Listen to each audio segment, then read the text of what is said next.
We'll get started. We are going to have some guests at 9:15, 9:30, so we'll move expeditiously through all of the other topics on the agenda. First one is the approval of the minutes. Jim, thank you for your corrections. I think you all were aware of that as of yesterday evening. Any other corrections to the minutes? Nope. Move to approve. What questions? Motion to approve. All those in favor? Yay. Yay. Yay. Okay. Sounds good. Any opposed? No. Thank you, Alyssa. Reports, Jen? Health Department, COVID updates, vaccination, testing, whatever. Okay, so since the alcohol, we've only had a handful of more cases, so around 15 cases for the week. So we're trending down week after week. If everybody goes to the data on the town website, you'll see the charts. I mean, we had a sustained, high there since the early November. So this is good progress, but we knew that was going to happen with the holidays and gatherings. So this is good news. Testing, we're still doing 3 days a week. It's Tuesday, Thursday, Saturday with Waveney. That's going well. We're filled about 92% right now. So that's great news. People are still testing and wanting to be tested. And then vaccinations, the week of January 19th, we did 100. The following week, we did 100. That's what we were allocated. Last week, with the help of Kevin and Tom O'Day, we were able to double the allocation to 200, which was huge, which is what we were able to do yesterday. And going forward for the next 2 weeks, we're pretty much guaranteed that same 200. We can ask for more, and if they have more, they'll give it, but at least we know now it's like stabilized a little, which helps me with planning. Bethany and her team have been a tremendous help. Bethany's been in her element. I love seeing her vaccinate, and Harrison as well. So her team's been great about helping people get in other places, those that have, better mobility. So even as we were calling on Monday in a snowstorm, a lot of people have already been vaccinated at Stanford Hospital, which was great to hear. So we got a good portion of the seniors done. We'll see what the data says tomorrow in the state report. But from what we're seeing, there isn't this huge gap of people that haven't been, that are meet the age requirement right now. The state's talking about moving in the next, week to 10 days to 65 to 74. In preparation of that, we created a form. The IT department's been great helping me. So the form is very simple. You fill it out and it fills a spreadsheet for me. There's no hundreds of phone calls involved and all this other stuff that we went through to create the first list. So it's made our life a lot easier. And in the next demographic, it will be a lot easier as well with the forms, what the age we're dealing with right now, a lot of them, it's all being done on site. So it takes a little longer, but with the next group, we're hoping to just post to the town website or email and bring it with you and be done. And it makes the process a lot faster. But what we did yesterday, because we had doubled the amount in the same time frame, Enza and Chris were great. They were outside working with people. People were in their cars, staying warm, filling it out. So we didn't have congregating in the actual LAPM. So when they came in, their forms are already done, checked in, went to the vaccine booth, got vaccinated, and then went in Tracy Carl's little room over there where she watched them. So it's been going very smoothly, and the seniors are very appreciative. Barb from Staying Put's been helping us as well, and Get About, or her and her team have been driving those that need transportation. So it's been a true collaborative effort of everybody. So just want to thank, Bethany and Barb and everyone that's helped, and thank Waveney for the testing still ongoing, and any help we need when we need, extra syringes or whatever. So it's all been going well. EMS is, took the course, and a lot of them want to become vaccinators. So it's great seeing everybody want to pitch in. I have a question, Jen. Now that we've taken the first shot and we have a date of, in our case, February the 16th, That's the date. When and how do you communicate what the time for that second shot will be? We call you. So Great. we'll call you right beforehand because again, with February and weather, we watch everything to see what's going to be because we don't want to have to double call. Got it. So, Thank you. so it may move a day or two, but that tentatively is the date Right. and it's fine. Terrific. I just want to underline what Jen has told you. To see this town come together and what they've done with this whole vaccination process is very impressive.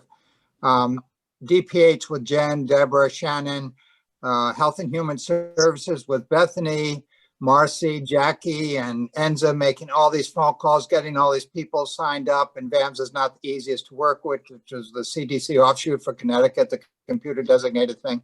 It's been impressive. And, you know, staying put, bring these people in, neighbors are bringing them in, relatives bringing them in.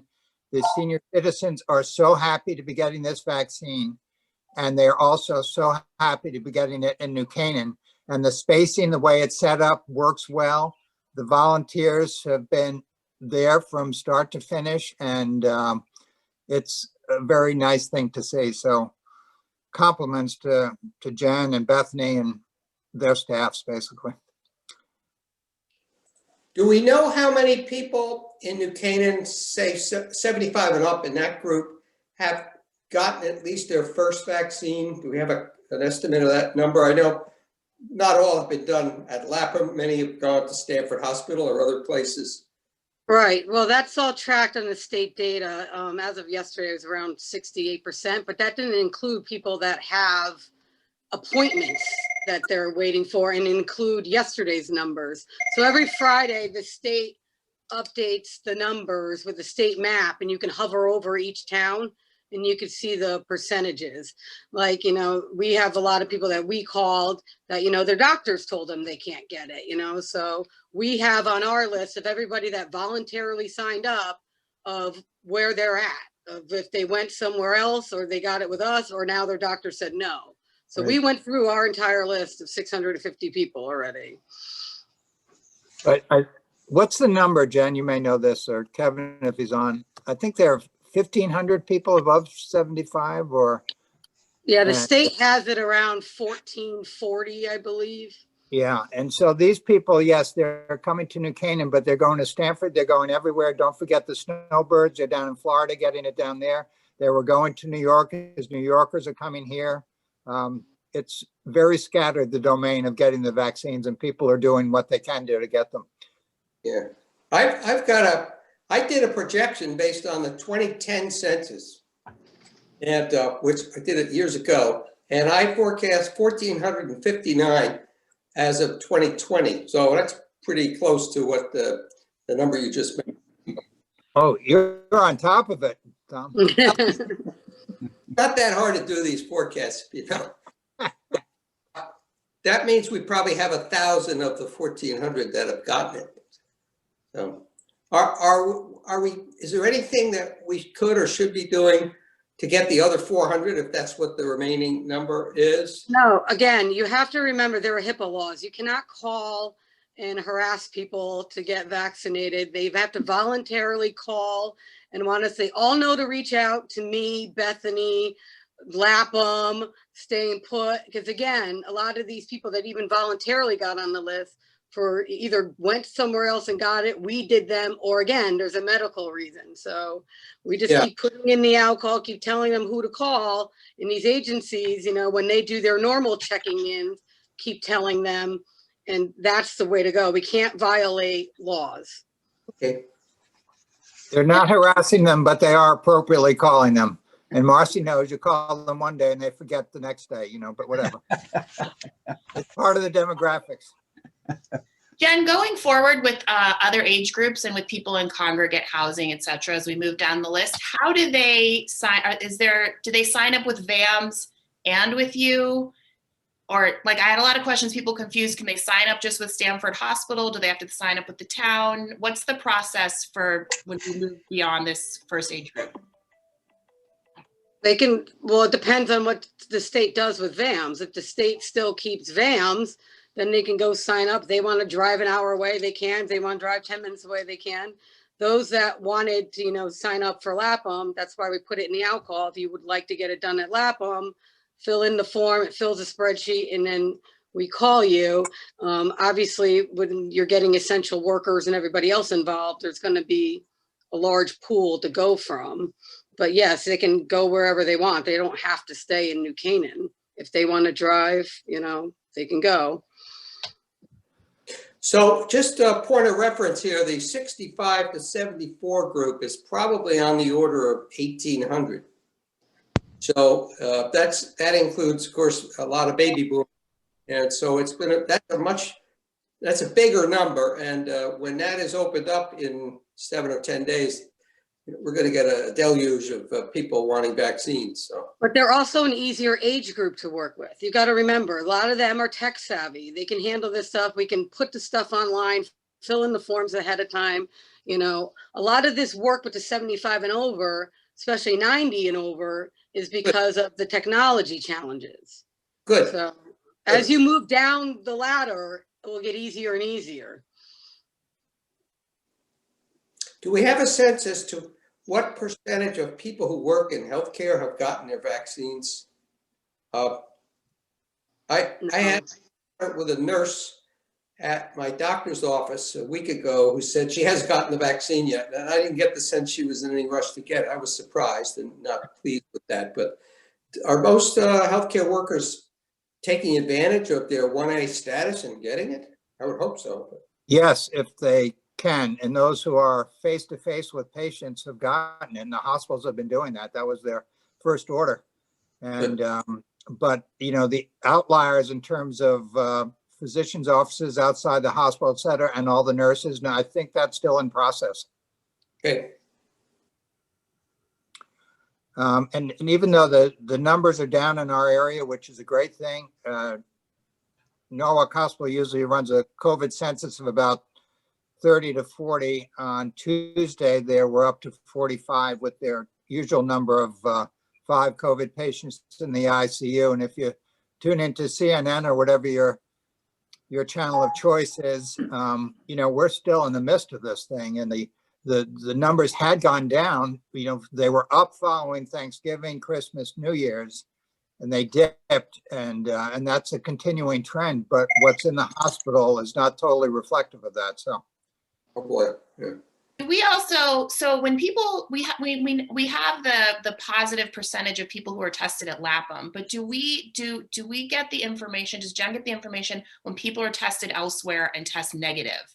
So yes, the problem with that is all the Waveney testing, because they're in New Canaan, dilute the numbers, so it's not an accurate picture, because Russ is still doing the weekly testing of all his staff, of all the residents, and that's all included in the New Canaan number. Oh, So that's not helpful to anybody for, statistics wise. It's helpful for us, obviously, but so it's not a good picture. The number that's on the weekly out call, that's the diluted number? No, the number that's on the weekly out call is just our testing number. It's just LAPM's test. Just LAPM. Yeah, no, I guess that's what I was asking. Like, do we have a number for everyone in New Canaan that's being tested, whether they go to LAPM or somewhere else, or does that information not come to you? No, I just said that's in the report. That includes all the thousands of tests from Waveney. So to have to try to piecemeal and try to go through, because you can't data sort the report, you just see 3 Farm Road, 3 Farm Road, 3 Farm Road, would be, days worth of work. So the majority of the tests, again, are Russ's staff other than ours. So it's easier just to take our data that we have that's already parceled out and give that number. Yeah, and the complicated, when the Fairfield County positivity rate went over 10%, we're mandated to test twice per week. So that even threw a higher number and actually drew down the positivity rate in the town. So Jen's correct. I mean, you go to the state website, you're going to see all the numbers, combined, and that is on a little bit of a lag time lag, but Jen actually has, you know, the numbers from Lapham, which we feel are the pretty accurate indication of how the town is doing at any point in time. When we were testing 6 days a week, 360 tests a week, which was an awful lot, a lot of processing to do. You know, we got a really good sense that the number was around, you know, 3 to 5% at any point in time. It had reached a high of, you know, 7, 8, and then Fairfield County had reached a high of well over 10%, and then came back down to about 7%. So all those numbers are in there, commingled together. But as a town, I would say we're probably, you know, 3 or 4%, somewhere in that ballpark. Any information on these variants that we keep hearing about on the news locally? Not much information locally. Right, there's only 2 labs in Connecticut that test for the variant. Hmm. But a positive is a positive. So if someone tests positive, but they just don't know the variant. Right.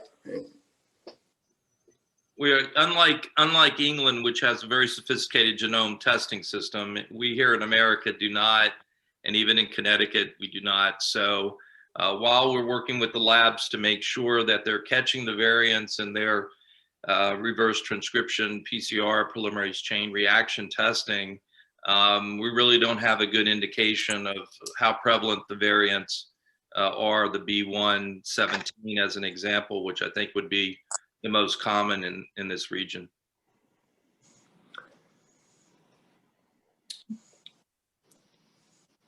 Any other questions of Jen? Thank you. Thank you, Jen. Go ahead, Tom. Just thanking Jen and the whole team for stellar, service above and beyond. Thank you so much. Absolutely.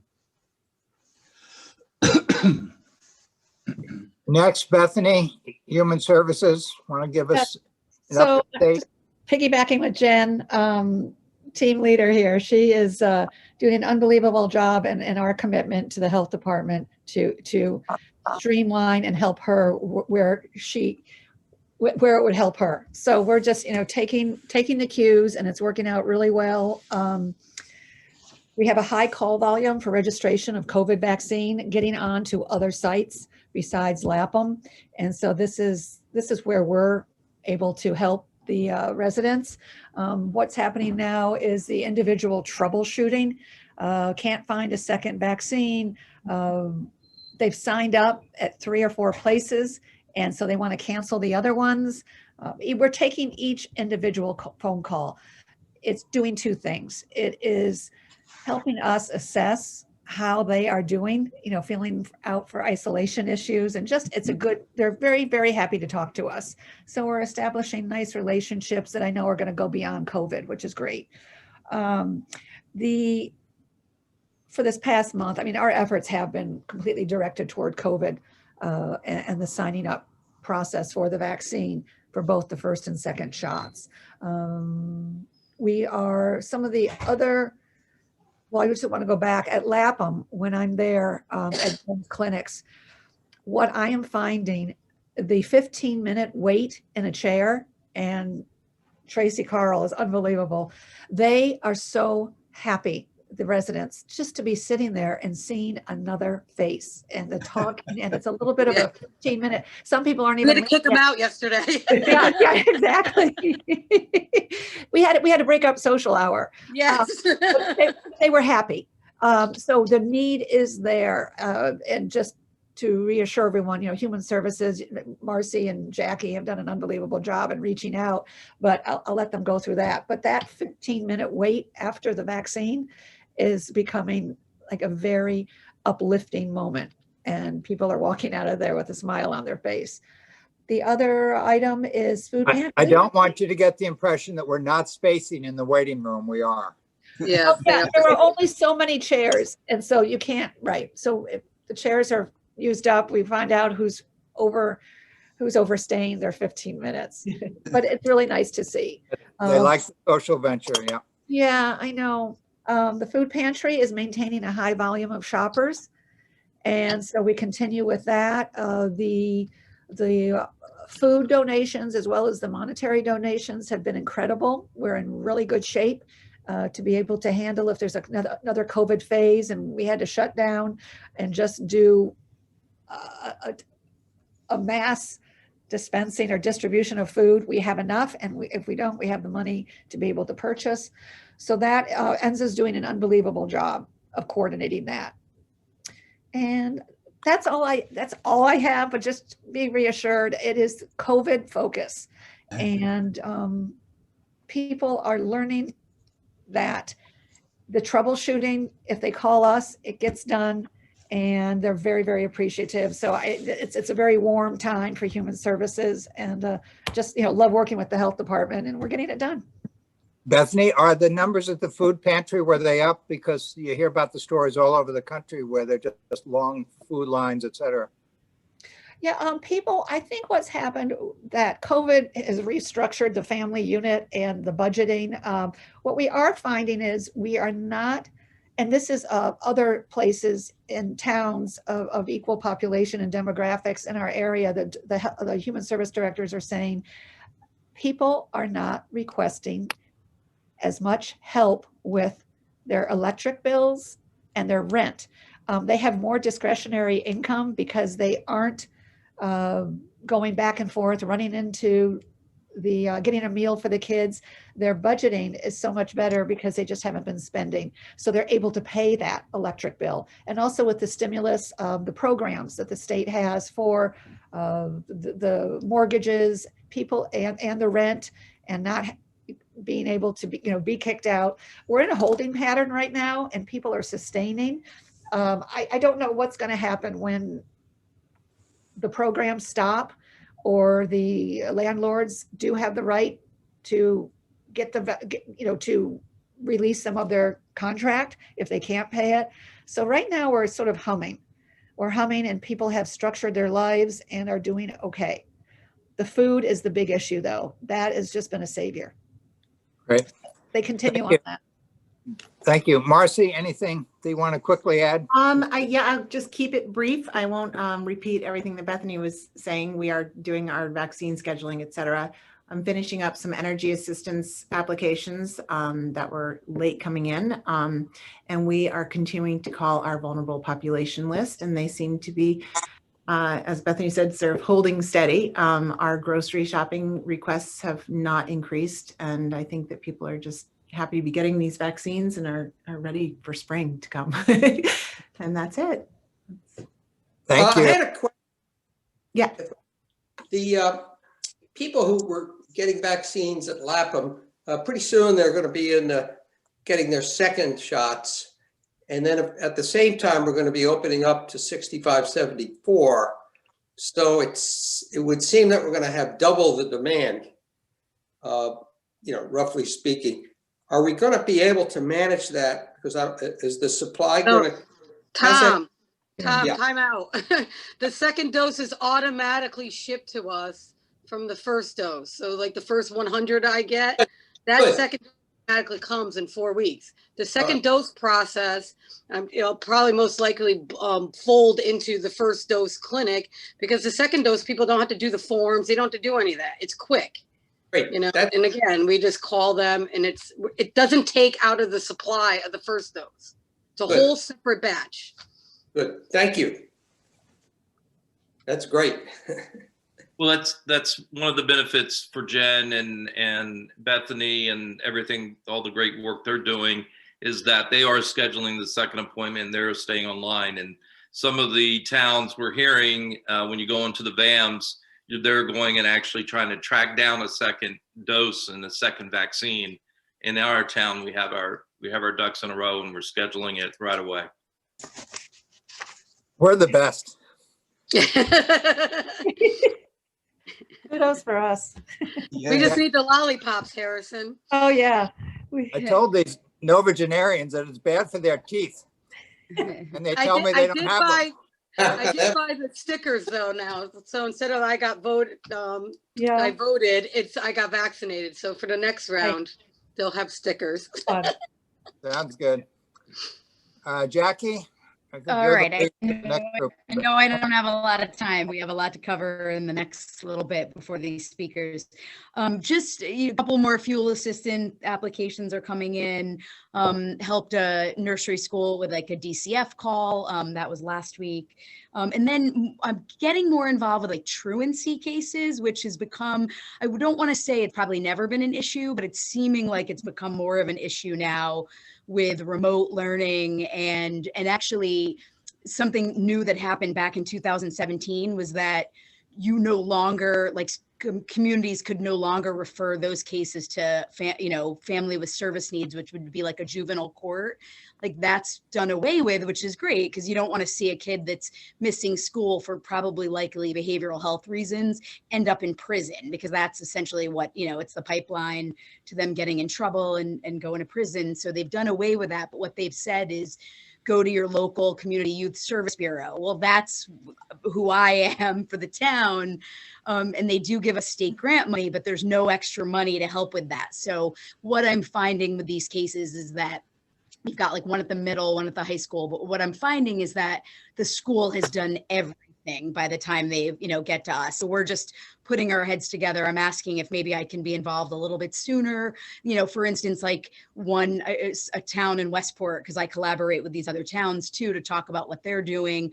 They helped a kid get his driver's license because that actually impacted him getting to school, so they paid for that. So it's, out thinking outside the box. A lot of times by the time I'm hearing about it, these kids are done. They don't want to go back to school, and they're not seniors, they're even younger.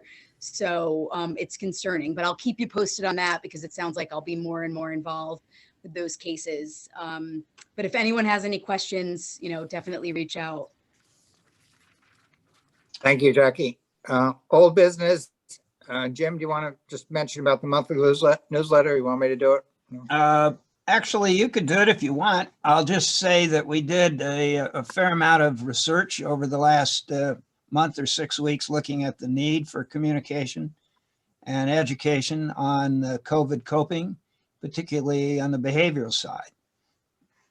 And basically concluded that most of the normal communication channels are being covered, so there's no need for a new newsletter, as it were. But in fact, there are some ways that we can spiff up some of the programs that are in place, and most importantly, commit to helping out the Let's Talk About It program, which is up and going now with a new website.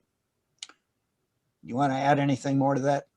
No, I think that's pretty much it. The thought was whether we should try to mimic what Jackie does with youth and family services, addressing the senior citizens, but there's so much information out there, as Bethany pointed out, with and online. They're just great programs. Hub, SWACA, AARP, this would just be redundant to do anything over and above that. So we decided not to move forward with that. Now, what's good is that just as the community is responding on the vaccination program, the overall community at the state, Fairfield County, and local level is responding with new ways of communicating also. So again, it's nicely covered with the new Let's Talk About It program up and going. We'll participate in as requested, and when we have ideas, we can send them along. But that will be the primary vehicle for educating the town. Thank you. New business. So Ingrid Gillespie, are you on, Ingrid? I am. I'm here. Hey, Ingrid. Hi, how are you? I'm good. I'm looking for, oh, there you are. Okay. Yeah. Yeah. Nice to have you. Ingrid is Director of Liberation Programs. She's an MSc, and I will just hand it over to you, Ingrid.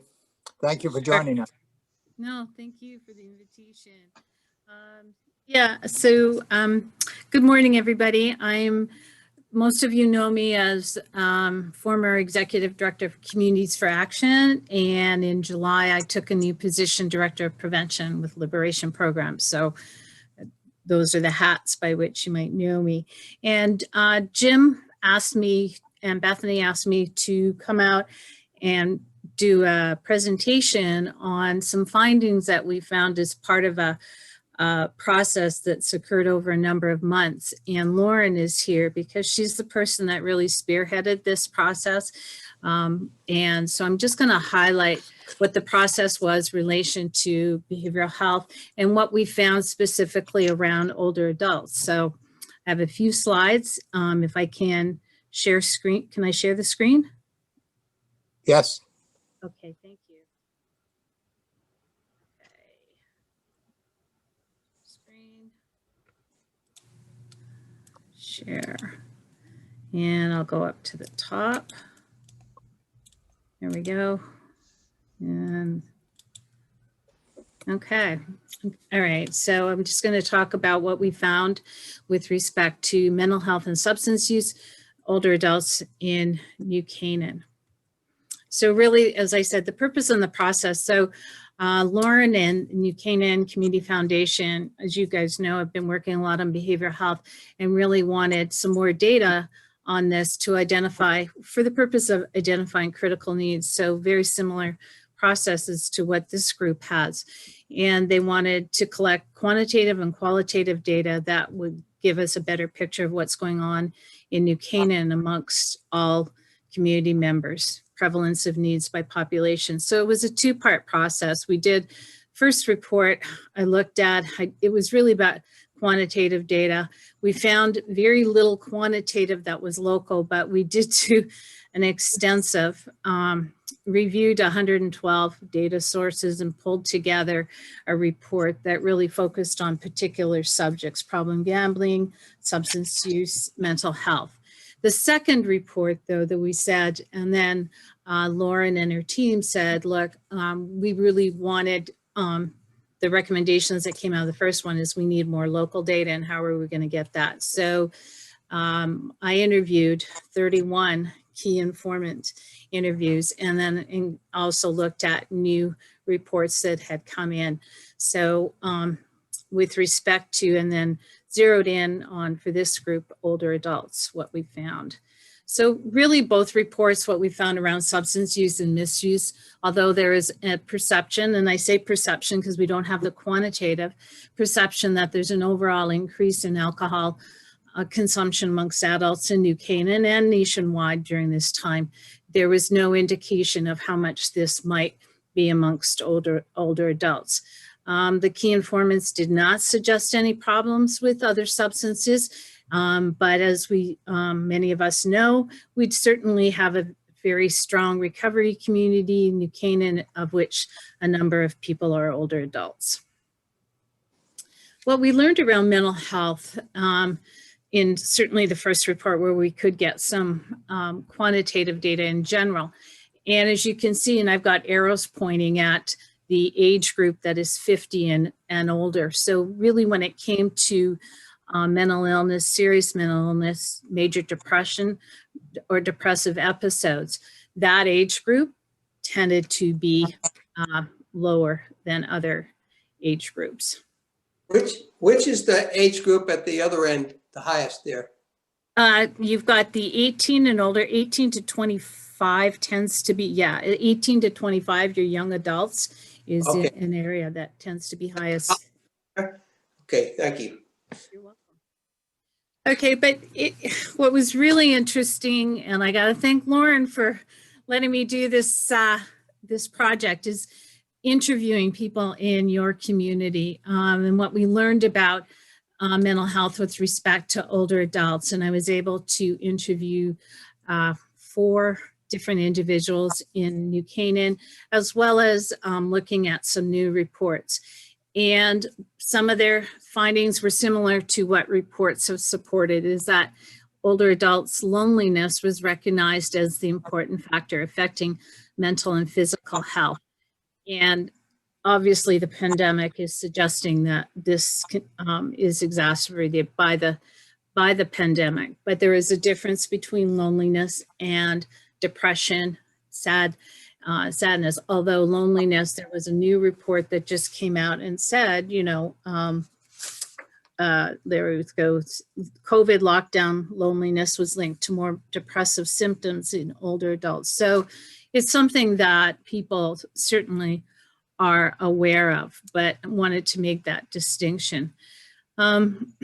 So again, there was no indication that depression and anxiety had increased during this particular time when I spoke to the key informants. On the other hand, we also know that older adults might be less prone than youth to depression and anxiety caused by the pandemic. So on the note of loneliness, what was fascinating to me, and it was because of the discussions with people that work with older adults.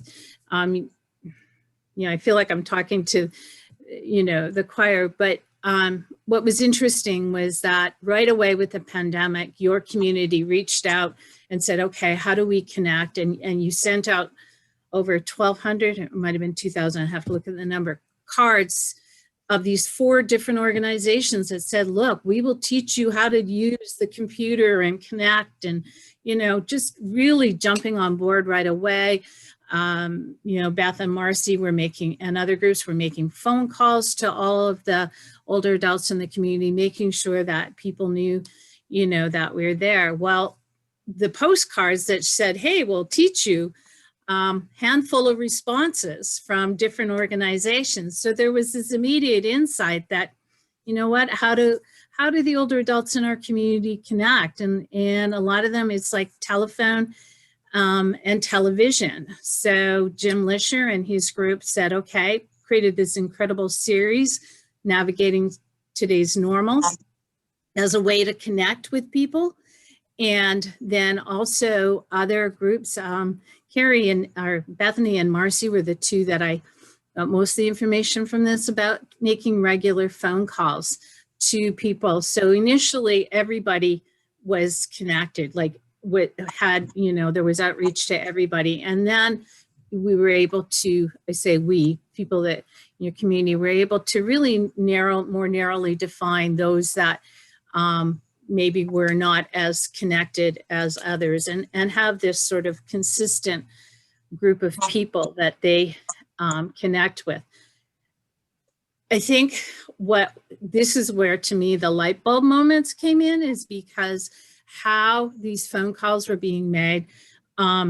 Certainly, you know, you make a phone call, but as Beth, and I don't mean to put Bethany on the spot, but she really has incredible insight. She said, you know, it's not the first call that you're going to connect, but it's the second or the third or the 4th call where you have people, okay, I recognize that number that's being dialed, I will pick up.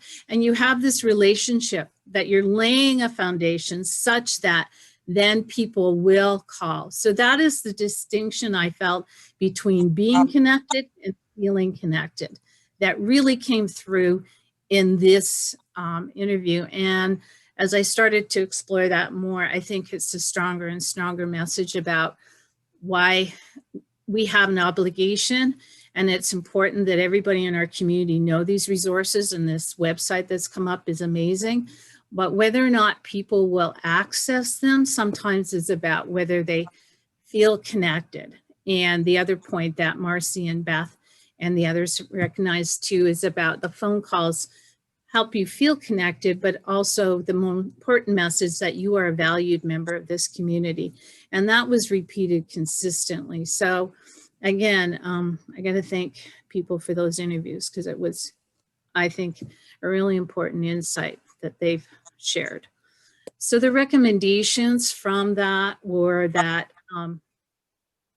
we look at maybe not expanding new programs, but looking at how can we, you know, make sure that older adults in our community feel valued and are valued in our community. And the simple messaging, which was one of the questions we asked everybody about, what would be the messaging that would be important in the community, and was really about, you know, connecting with your neighbor, know your neighbor. Do you know who your neighbor is? And just some of the simple things about a knock on a door, a card, or some way that people, you know, that you connected with them. And so that's where it really did remind me of who are the people in your neighborhood, Mr. Rogers, sorry. But that whole kind of concept, I think, and so the suggestions that came out of the interviews were a message, just checking in with your neighbor, you know, as a means of saying, yeah, I'm here and it's nice to get to know you.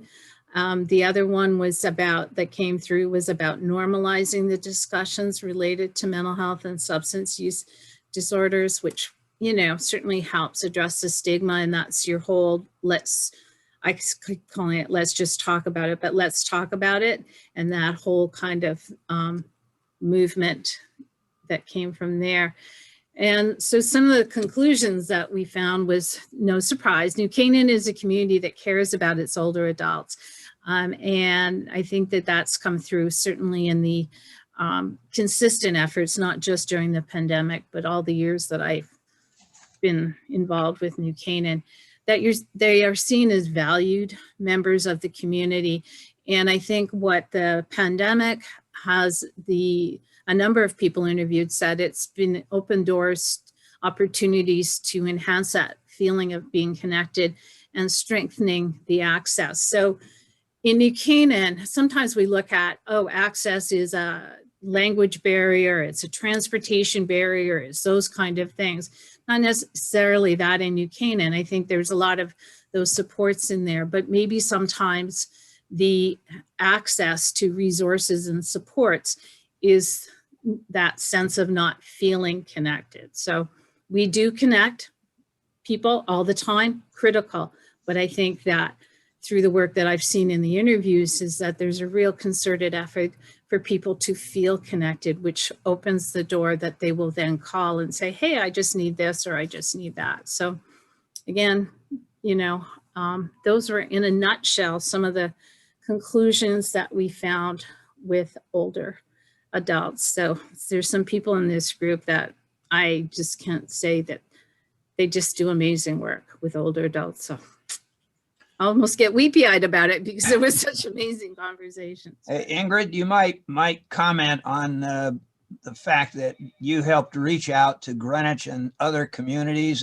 in your survey. Yes, I did. Thank you, Jim. Yeah, so as part of this process, we were always looking at how other communities do that. I mean, Jackie was just highlighting that before I came on, you know, that connection. And in Greenwich, there are a couple of programs where they connected with, they had volunteers just reach out to people to check in. I was part of one of those volunteer opportunities, but they also had another program where they intergenerational, and they used a couple of schools that where the young people have been either just calling, bridging the gap, or they've been teaching computer skills. And so that came up in the course of conversations here. And, you know, it was something that we look at, every community is different. So, you know, I think that something that we looked at was the difference in the computer skills and whether or not there was that interest. So people, that was part of our process, was to explore that and see how it was working in Greenwich, in that community. So yeah, that's another way that people have been connecting in other communities. Is there anybody else in the state that you think is a model that, or is Fairfield County generally comfortable and doing the job of communicating and educating people on behavioral health and COVID coping as well as anybody? What's your take on that? Yeah, no, I think that across, whether, you know, the different associations associated with the different demographics, I think everybody is in the same boat in terms of wanting to make sure that people are not isolated and that they know what's out there. I do think that kind of our tendency has been to, what COVID has allowed us to do has been to increase the frequency of the contact and maybe not go as broad, but sort of more narrow, and have, you know, that development of authentic connections where you can take that time to check in more frequently. I think that that's I don't know that every community is doing. I can't speak to that. I know that every community definitely wants to make sure people are connected, but to the extent that it happens here in New Canaan, I know the Greenwich program because I was involved certainly with that, but I don't know that people do it to the extent that Marcy and Bethany do. Good. It's what we wanted to hear. Yeah, no, you've got some gems there. I mean, I've always thought Bethany was a gem. I got a chance to meet Marcy and Barbara, you know, combining that too. But I think that what they brought to the table in the conversation was the simplicity, but the powerful impact of just knocking on your neighbor's door and saying hi, you know. Right. Sometimes we forget that.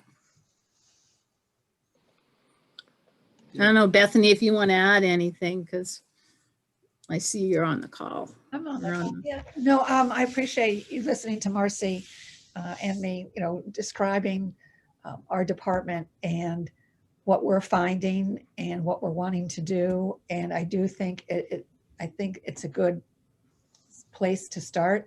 And we have been starting, you know, we just continually, it's the consistency, it's in the outreach. And without that, you're not going to get people feeling comfortable to call us when they do need to call us. Right now, it's just, you know, getting to know you. And some people are very interested in it. Others are like, I'll call you if I need you. And that right there, that's fantastic for them to know too, that we are here. So I don't know, Marcy, what do you think? Oh, I didn't see Marcy. Sorry, Marcy. Are you there, Marcy? I'm sorry, I was muted. I agree with Bethany. I think that we have created sort of an open door. You know, there's no hesitation to call us if there's a need. And that's so important because, you know, that the older generation too doesn't really like to ask for help. So they are more inclined to ask for help if they feel like they know us. And I think that's our goal. We are really trying to be an approachable place to ask for help. Yeah, the people in New Canaan.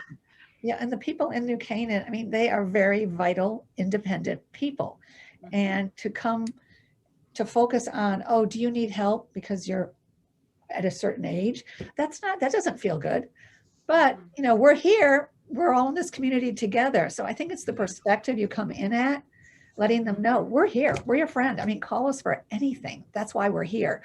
There's just a sense of calling for help, not because they're vulnerable, not because, you know, they're weak, but because they know they can call Marcy, they call me, and we have resources and they're not embarrassed. So it's that stigma we want to erase too, of needing help when you start, you know, going up the age spectrum. So like you said, keeping it simple, and that's what gets someone to call. Yeah. We need to stay on schedule, but I was just wondering if Lauren Patterson is on. Yep. Hi, I'm here, Jim. You might want to spend a minute or two on the Let's Talk About It plans. Sure.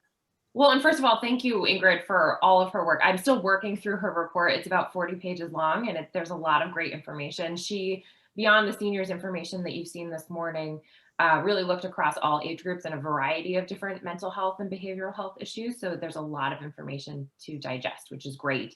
So going back about 2 years or so, the Community Foundation was interested to partner across the community with all different groups of people and organizations on what could actually move the needle on behavioral health in town. And there were 3 major things that came up as recommendations. One was we need to do something to reduce the stigma. So we've been working on creating kind of a marketing campaign, and that's what we've dubbed Let's Talk About It New Canaan. So we'll be ready to launch that campaign formally in about 2 weeks' time. It's also the name of the updated version of the Drug Free New Canaan website that the New Canaan Police Department built out several years ago. So what we realized, another one of the recommendations that came out of those convenings was we just need to increase access in town. We have a trove of resources and people just don't know where to start, where to access. And they're looking for kind of a friendly face and something that feels a little bit more New Canaan, a little bit more local to start with. Drug-Free New Canaan was a great basis for that website. And we just wanted to kind of help broaden it to be reflective of a wide variety of behavioral health issues that people might be looking for advice on. So we've been partnering with the police department to expand that website. It is live already, but we've not really announced that it's up and running. So in about, I see our media friends on the call this morning, in about a week, we'll have a press release ready that announces the formal launch of the relaunch of the website, if you will, as well as the Let's Talk About It campaign. So it'll all be branded under that name, and we'll have a webinar available later this month that will be kind of a quick tutorial on how to use the website, some community members talking about the Let's Talk About It effort, why it's important, why we want to make it normalized to talk about these issues. So it has a lot of these same themes that Ingrid keyed in on around connection, and just sort of strengthening that to talk about these issues in our town. Terrific. Thank you. Sure. Thank you, Ingrid, for your presentation, all the information related to the research, et cetera. If you could just forward that 40-page report to HHS for all of us to do during the next snowstorm would be great. Well, at least you didn't say for bedside reading, I guess. Ingrid, your report is very encouraging as it pertains to our older citizens. Is there another segment of our community that, you've been around a long time and have seen all different aspects of mental health. Is there another segment that we should be focused on because maybe we're not quite as in good shape? Because our commission obviously spans the entire age range. Right. Well, I know that I'm gonna sort of refer to Lauren because they funded this report and I'm gonna be reporting to them this week. I think it's next week, right, Lauren? Yes, next week. Yeah, and certainly there were, there are different recommendations and sort of insights from different age groups for sure. So I got this, the sense that the two of you work very closely together. So I'll be able to. Thank you, Ingrid. I think we're going to move now to. Sorry. Okay. Thank you. That's okay. To Grace Burke, because this gets us into another age group that we maybe talked about. Right. And Grace is involved with Kids in Crisis. There you are, Grace.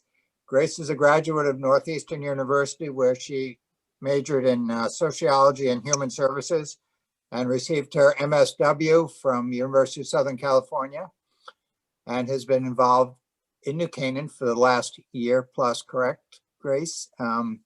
So the floor is yours. Thank you. Hi, everyone. My name is Grace. I'm new to the high school. I just started in September. Before this, I was working in community mental health out in California, but I am from New Canaan, so I'm very familiar with the community. I went to Sachs Middle School and the high school, so I'm happy to be here. The first couple months at the school was mostly focused on outreach. I spoke to a lot of the freshman, sophomore classes. I was on the morning announcements. I did a lot of interviews and really just trying to get to know the students. And since then, I've gotten a lot of new referrals, mostly from the guidance counselors, but also from some teachers and the nurses, and a few self-referrals from students just reaching out, sometimes out of curiosity, sometimes with more specific mental health needs. So that has been great. I have seen around 40, maybe closer to 50 students, but I see only about half of them regularly for individual sessions. So sometimes it's more just meeting a few times and then they feel stabilized and are good to go on their way. And other times it leads to outside referrals to more long-term counseling. So I am happy to be here. I love being at Kids in Crisis, and I love the unique role here at the high school, feeling part of the community, but also having an outside resource to connect families to. I don't know if anyone had specific questions about like what's going on at the high school or mental health needs that I'm seeing here, but that's kind of just a brief overview of what I've been up to. Grace, how do you deal with in the COVID era? So you're on hybrid. I guess the high school is hybrid plus now, so 75% of the students are in. Are you doing this mostly by Zoom or individual sessions? How are you dealing with this? Yeah, so the students who are in hybrid, I do try to see in person. So during their free periods or after school or during their lunch periods. And then I do have I guess a handful of kids who opt into fully remote. So those kids are Zoom. Same time, usually during school hours, and a few after school if they can't meet for whatever reason during school. So just trying to be as flexible as possible, yeah. Yeah, Grace, I have a question. Did you work with the RAM Council at all with the kids that are in crisis? Yeah, we haven't partnered on any specific projects, but we have spoken and tried to collaborate on any specific cases or any mentoring programs that the students involved there want to work on. So it hasn't really, there's been no specific like projects or initiatives we've worked on together, but we have been in touch about different things and like getting outreach out there for their projects and my projects. So yeah. I just think it's so important to know that there is an organization of kids who do not drink or use. And I think that's very important for them to know about if they so choose to do that. Definitely. Thank you. Yeah. One thing, Grace, Kids in Crisis has been a service at the high school for a long time. And since you don't look that old, you might have run across it when you were indeed a student. Do you have any insights as to, one, was that true that it was around when you were? And two, what's the students' version of Kids in Crisis? Yeah, so the counselor here when I was in high school was Ed Milton, and he is just over in Norwalk now. So I see him, every week for our supervision, and we have a lot of overlap in like challenges at the high school and, the strengths. So he's really helped me navigate that. But when I was here, I wasn't familiar with Kids in Crisis, and I didn't see Ed at all individually. But now that I'm here, I'm like, oh yeah, I guess I remember some of those programs. So yeah. I'm just wondering, although I recognize that you can't talk about the details of what these 20 students that you are already counseling are, but is there any kind of clusters of need that you're serving with this particular group, even in these odd times? Yeah, I was thinking about this meeting, trying to summarize what I'm seeing, and I feel like that is very hard to do. I feel like I'm seeing issues on all ends and everywhere in between on the spectrum. So some students are, especially the freshmen and sophomores, I feel like don't feel that connected to the high school, and they're really more comfortable with remote learning, and they're happy to be home and maybe even feeling a little bit anxious about coming back to school because they just don't feel that connection. So we are starting a Zoom group actually for those students around social anxiety. So those students are a little more school avoidant. And then on the other end, we have kids who are tired of being home. Maybe it's not the most encouraging environment. The parents are stressed, so they really want to be in the school full time and are, not looking forward to going home. And then there are some kids in the middle who like hybrid. They like sleeping in later. They like the Zoom option, and they like being able to see their teachers a couple days a week. So I don't really have a full summary because I feel like things are just hitting families so differently based on, their own personalities, their family structure. So I know that wasn't a very concise answer, but I'm really No, that's exactly what I would have expected, because the Kids in Crisis basically is the basket to catch the people in real need, as it were, that the school system can't really take care of directly. So again, it's why it's been a very valuable service when Ed was here and always, as it were, and I'm looking forward to working with you. Great. Thank you. Yeah, for having me. It's been so interesting. Grace, so you mentioned mostly freshmen, sophomores. I would think the junior, senior anxiety levels are raised somewhat. Are you not dealing as much with that grouping? That's one question. And what the issues are with that group also. And then on the flip side of it, the middle school, I know Kids in Crisis have talked about doing something in the middle school here. And what's your perspective, if you have any experience with that? Yeah, I do. I am seeing a lot of juniors and seniors. The freshmen and sophomores are just, I'm sensing, are more feeling disconnected from the school and are happier or feel more comfortable at home. But I am seeing a lot of juniors and seniors. I will say across the board, I think, more with the juniors and seniors, but all ages, the academic stressors are, I know always here in New Canaan, but have really been amplified about just feeling so worried about their grades and how the colleges will interpret maybe,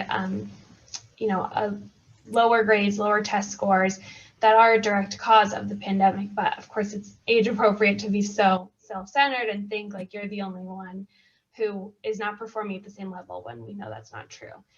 So the academic stress is still very real here, especially we just started the new quarter. So a lot of students are really trying to amp up for the second half of the year.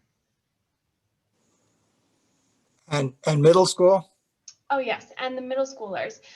So I was talking to Susan Bliss about some of the middle school challenges and mental health needs they have there. And I think it could be beneficial, especially for the adjustment. I think the freshmen now, of course, had a specifically hard time because of the pandemic, but the other mental health staff here have noticed that sometimes the adjustment from the middle school to the high school is a big jump.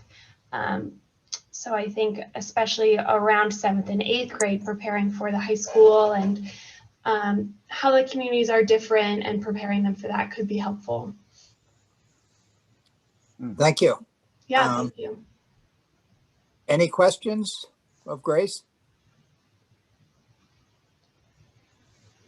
Thank you, Grace. Go ahead. Thank you, Grace.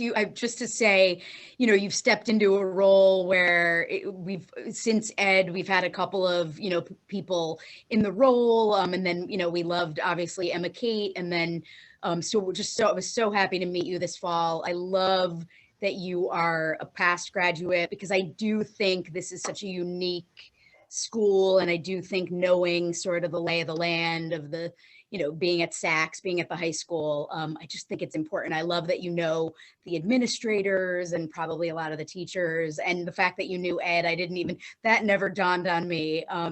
But it's just so wonderful to have you. And I think Jim put it perfectly, like Kids in Crisis has been the basket to catch because the schools, the social workers all have the kids that have IEPs and 504s and they're scheduled out and they know who those kids are going to be. There's not really a lot of room to probably add to that schedule. And there's only 2 of them. And then the guidance counselors obviously do various other things around college and, classes, but you are getting those kids that have family struggles, domestic violence, substance abuse. I know that I do get some reports at the end of the school year from this position, over the years. And, it's just demographic information. And a lot of the kids I know are like in the LGBTQ communities too. I know that your position will see a lot of those kids and those numbers have grown. So I can't thank you enough. Don't go anywhere. Please stay with us. And it would be wonderful, I think, if we could find some funding to have a position at Saks Middle School as well, because it would just support, all that we're doing for these kids. Thank you so much. Yeah, thank you. Yeah, thank you, Grace. It's great to meet you. Health and Human Services did want to meet you, and we're very happy that you're at the high school and fortunate to have you there. Thank you so much. You're welcome. Thank you. Join us again if you can, maybe at the end Yeah, of the year. definitely. Okay, terrific. So I think we're coming to the end of our meeting. We will have our next meeting on March 4th, same time, same station. And if you, any other issues, or if not, may I have a motion to adjourn, please? Motion to adjourn. Second. All those in favor? Thank Okay, thank you all for attending, and thank you for the information on the part of Ingrid and Grace and Lauren and whoever, and Jim and everyone else, Tom's questions, et cetera. Thank you, everyone. And Bethany Thank and Marcy you. down the line. Thank you, everybody. Take care. Bye-bye. Bye.